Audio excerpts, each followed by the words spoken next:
I need to talk to you guys about a story that changed my life. The algorithm has been very kind to me. Its channel's on a meteoric rise. I'm getting hundreds of followers every single day. It feels crazy. So let me just throw everything off and instead talk about a Japanese comic book about Vikings who lived 1,000 years ago. That's right, I just read the final chapter of the manga Vinland Saga. Don't worry, I'm not going to spoil anything, but I need to tell you guys why this is a transformative story. The Vinland Sagas are actually a real piece of Icelandic historical literature, and basically they tell the story of how these people from Iceland, these Vikings, sailed west and discovered the New World before Columbus and everyone else reached there. People thought they were fictional until in the 1960s in Newfoundland, Canada, people found actual evidence of Viking settlements, and they realized this is actually one of the best historical detailing profiles of what the Vikings did exploring America 1,000 years ago. But what I'm here to talk about is how a Japanese author went and took this story and made it into the most impactful story about war, human relationships, and character development that I've ever witnessed in any media. The author Makoto Yukimura has this amazing way of saying things that sound kind of routine, these quotes,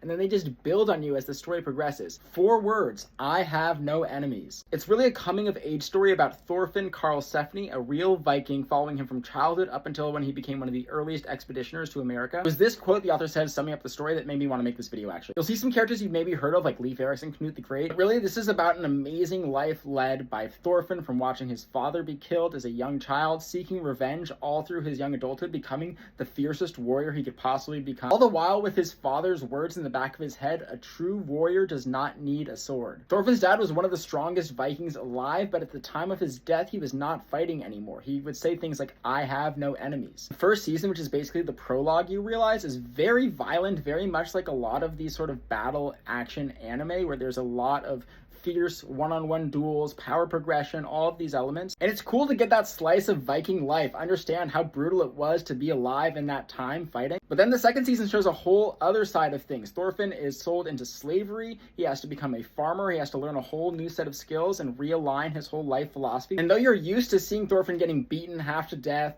barely clinging on, trying to fight for all his life, eventually the show becomes him trying to avoid fighting, becoming a pacifist. Each season is very different than the previous one. It starts off with this brutal Viking warfare, a little bit of politics, then we get into slavery, learning to farm, eventually becoming free from slavery, then trade, building up funds so they can make this voyage to a place without war, this sort of American exceptionalism of wanting to find this Vinland, this place somewhere not here, and then finally actually reaching America, interacting with Native Americans and realizing how difficult it is to achieve this deal of peace. Climaxes of the series are not when Thorfinn goes Super Saiyan, but rather when he realizes the power of what I have no enemies really means. Meant a lot to me too. Maybe I'll make a video on it after fantasy football season on YouTube.